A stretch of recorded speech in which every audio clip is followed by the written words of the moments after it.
I'm eager to see his insight. Lowkey's always been, in my opinion, a great source of insight. Is an intellectual man. I would call him a very smart man, not academic, which makes it more alluring to me because academic people tend to be, they have airs and they seem condescending, in my opinion. That's my opinion. I can listen to a person I connect more with personally way better. So let's have a little look. I'm excited to see.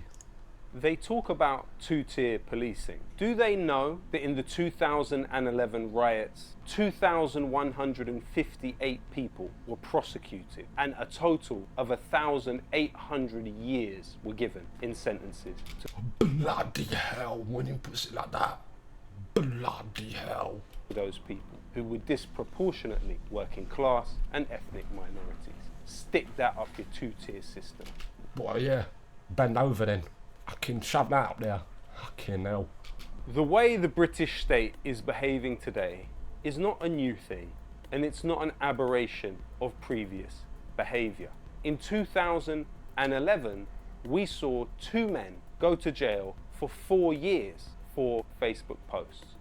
Unbelievable. When you think about that, that's very fucking scary, and that's very. Oh, that should make you aware that this is becoming very dangerous because you can't even post on Facebook. And these guys, 4 years. Oh my god. You even saw a man I wonder why it was. What could you post to get you 4 years? What is this? jailed for 16 months for taking an ice cream and having 1 lick. And student Nicholas Robinson was jailed for 6 months for stealing a bottle of water. Tommy Robinson posts frantically about the arresting of children. Do they know that half of those processed through the courts off the back of the 2011 riots were under the age of 20 and a quarter of them were children? Those strict prison sentences, which were overseen by the current Prime Minister Keir Starmer, have been found to have led to a cycle of re-offending and re-incarceration. The 2011... And that's what tends to happen even in school. If you were, for example, is a higher percentage, if you were a bad student and they sent you to PRU, for example, there's a high percentage of them, actual children growing to go to jail. Now when I think, most of the people that I know that went to PRU have been to jail. It's mad. Riots were based on something that happened. Mark Duggan was killed by the police. These riots were based on something that happened. It was such a crazy time that the whole of England erupted. But did not happen the way it was explained to people. In both cases, you have the disaffected and misdirected sent into the arms of the British prison system. What are some of the sentences that have been meted out by the British state during this period? A 20-year-old man made a post on Facebook which received 6 likes. He was... What was that? Was that the post? What was it? Every man and his dog should smash the fuck out of Britannia Hotel in Leeds. Yeah, cool. This is his opinion. What is this then? 6 likes. He was jailed for 6 likes. 20 months. That's not to agree with what he posted 2 years, on over Facebook. 2 years. But do you not see No, a commonality between those who are being harshly sentenced now with those in the 2011 riots who were so harshly sentenced then? And where were these claims of two-tier policing when climate activists were given 5 years in prison? It needs to be understood by all. These harsh sentences do not lead to a better world, not for the individual jailed or for the rest of our society. That's true. Two-tier policing is a myth. You are being lied to. You have more in common with those on both sides of this supposed tier than you have with the people jailing them now. When you compare what happened on the Palestine marches to what's happening today with the burning of hotels and attacking members of the public, On the Palestine protest, you saw a mother arrested with her children for holding a placard that contained a swear word. You saw... What's going on? Why? Is freedom of speech slowly fleeting from our grasp? What's going on?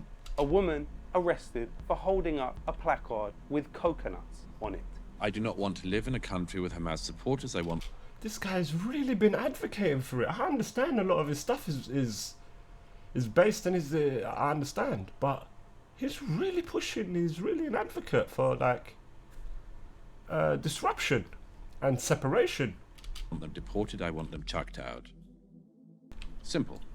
Wow. And I will do everything I can to ensure that happens. The same people that believe people should be criminalized on pro-Palestine anti-genocide marches and that Palestinian supporters should be chased out of public life. Yeah, it's almost like he's right. It's almost like the riots. The harsh sentences even 2 years later.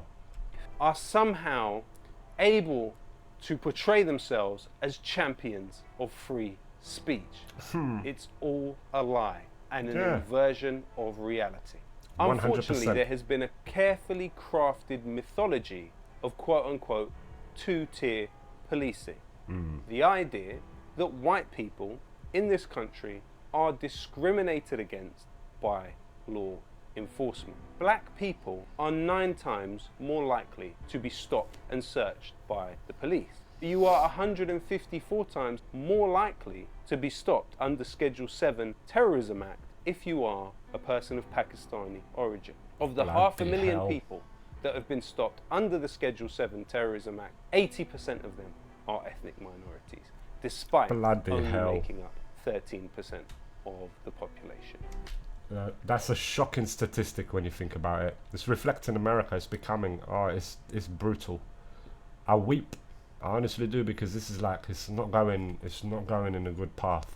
And yes, it is absolutely unacceptable that you are seeing people go to jail for Facebook posts today. But this is not Unacceptable. actually a new thing. Let me be clear. I support the rights of refugees, but I also oppose the sentencing of somebody for a tweet to 38 months in jail. And to those Unbelievable. who are You can't be getting arrested for tweets or Facebook posts. It doesn't matter, man.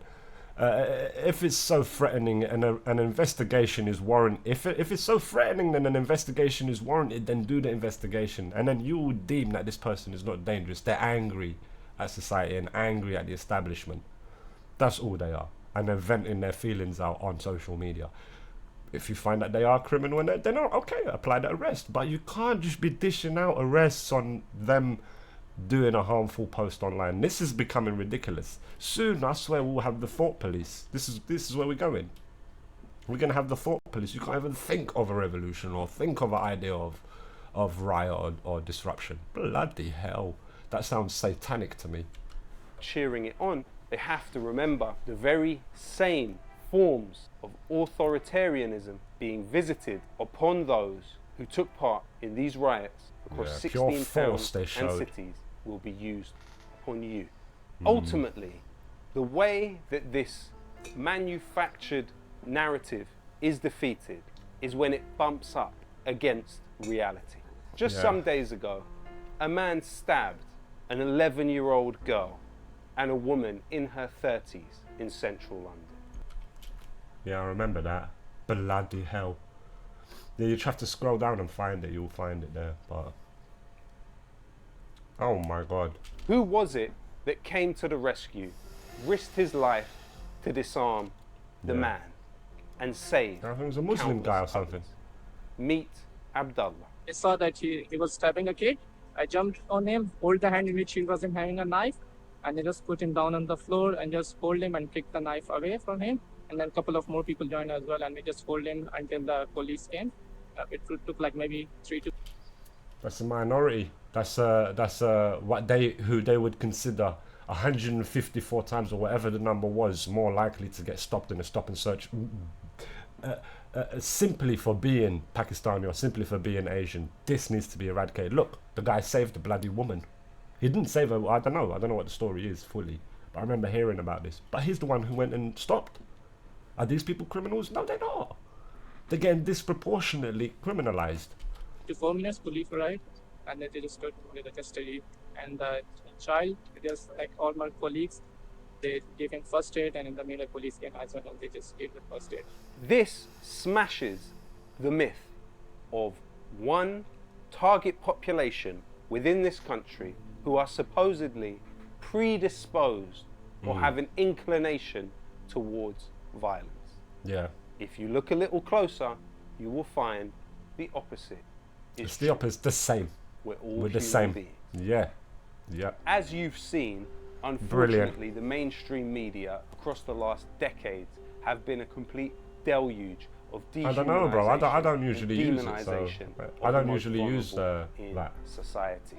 Today, VPN. you have an alternative in Double Down News, which is publishing information which goes against the grain. Spectacular Please video. support them in any way you can by joining their Patreon now. Spectacular video. Spectacular video, this one. It'll be in the description, I'll pin it. And it's a sadness